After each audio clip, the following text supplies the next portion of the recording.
কই বাজার আনো নাই?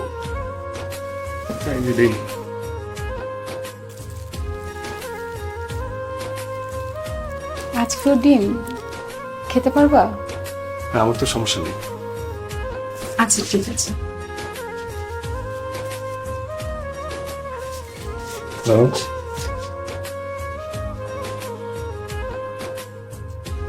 প্রতিদিন ডিম খেতে তোমার কষ্ট হচ্ছে না? না না, আমার কোনো সমস্যা হচ্ছে না, আমার তো ডিম ভালো লাগে। আচ্ছা আজকে আমি তোমার জন্য বেশি ঝাল দিয়ে মজা করে বানিয়ে দেব, ঠিক আছে? তুমি ফ্রেশ হয়ে নাও।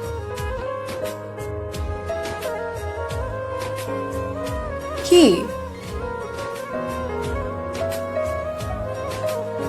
কিছু না, অনেক ঝাল দিবা কিন্তু। আচ্ছা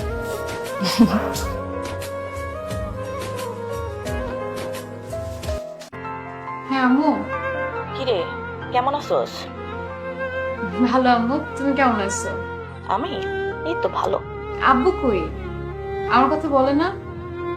তোর আব্বা আসছে বাসায়, আমাদের তো বইলা দিছে তোর সাথে কোনো রকম যোগাযোগ করতে না, ফোনও করতে মানা করে দিছে। আরে ওইটা কোনো ব্যাপার না, আমি এখানে একটু সব ঠিকঠাক করি, সবকিছু একটু সেটেল করি, তারপরে আমি একদিন আসবো। তুমি দেখবা আব্বু আমার উপর আর রাগ করে থাকতে পারবে না। হ্যাঁ সেটাই যেন হয়, দেখা যাক কি হয় না হয়। কি করস তুই? আমি রান্না করি। কি রান্না করতেছস? ওই যে মাংস নিয়ে আসছে, মুরগির মাংস, মুরগির মাংস রান্না করি। তুই মুরগির মাংস রান্না করতে পারোস? পারি তো না, আর তুমি তো আমাকে কিছুই শেখাও নাই।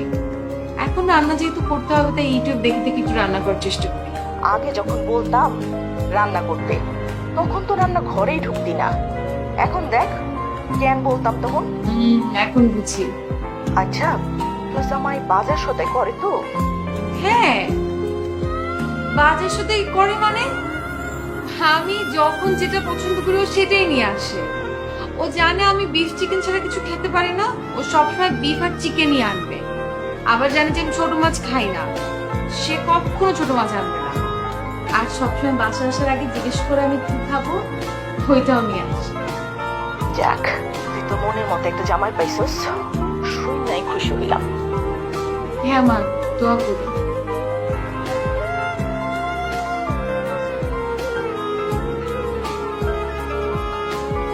গরু মাংস দিয়ে শুরু করো।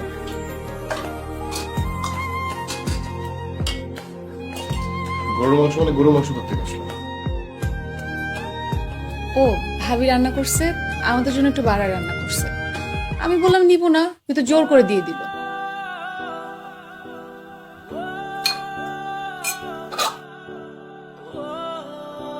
মানে তোমার ভাবিরে বুঝাইতে হবে যে আমাদের খাওয়া দাওয়ার কষ্ট হচ্ছে। মানে ভাবি তো আমাকে জোর করে দিছে। জোর করে দিয়ে দিলে তুমি নিয়ে নিলা? একটা মানুষ ভালোবেসে দিছে, আমি না করে দিব? না করে দিব না? আমি তো বুঝাইতে চাই না যে আমরা খুব কষ্টে আছি, এটা আরেকজনের বুঝাইতে চাই না, তাকে না করে দিবা। আমি তো কিছু বুঝাইনি, ভাবি রান্না করছে তাই দিছে। দেখো যারা, তুমি কিছু বলো নাই, কিন্তু সবকিছু সে বুঝে গেছে। ফানি না? সবকিছু বুঝাই দিছো। বুঝানোর তো দরকার নাই যে আমাদের খাবার কষ্ট হয়, এটা বোঝানোর দরকার আছে? তুমি আমাকে বলো তোমার যদি কোনো কিছু খেতে ইচ্ছে করে। আচ্ছা একটু আস্তে কথা বলো। কেন আস্তে কথা বলবো? আস্তে কথা বলার তো দরকার নেই, তারা তো সবকিছু বুঝতে পারে। যেখানে আমরা থাকি আমাদের কষ্ট হয়, গরু মাংস নিয়ে যাও, বেশি করে রান্না করছি, না বোঝাই, অসুবিধা কি? আমাদের মধ্যে ঝগড়া হয় এটাও বোঝাই, প্রবলেম নাই তো। আমার তো ভালো নাই, আমার তো কষ্টে আছে। আমি এখানে থাকি টাকা দিয়ে থাকি, আমি ফ্রি ফ্রি থাকি না। আর এত করোনার দরকার নেই আমার।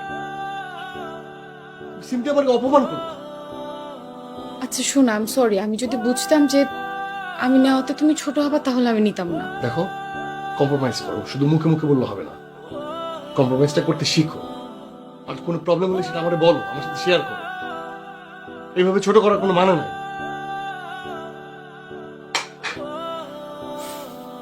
তোমার কথা শুনে মনে হচ্ছে যে তুমি কম্প্রোমাইজ করো, আমি করি না। তোমার কি মনে হয় মানে এই শুকনো শুকনো ভাত খেয়ে আমি বড় হয়েছি, এসব ছোট ছোট মাছ আমি খাইছি? কিন্তু আমি এখন খাই তোমার জন্য, আমি খাই, কিন্তু আমি কোনোদিন কমপ্লেন করি না। বাট তোমার কথা শুনে মনে হচ্ছে যে তুমি কম্প্রোমাইজ করো, আমি কিছুই করি না। আমি ওইগুলো খাই বড় হই না। আমি এগুলো খাই নাই কোনো কিছু। আমি প্রতিদিনই ডিম দেখাই।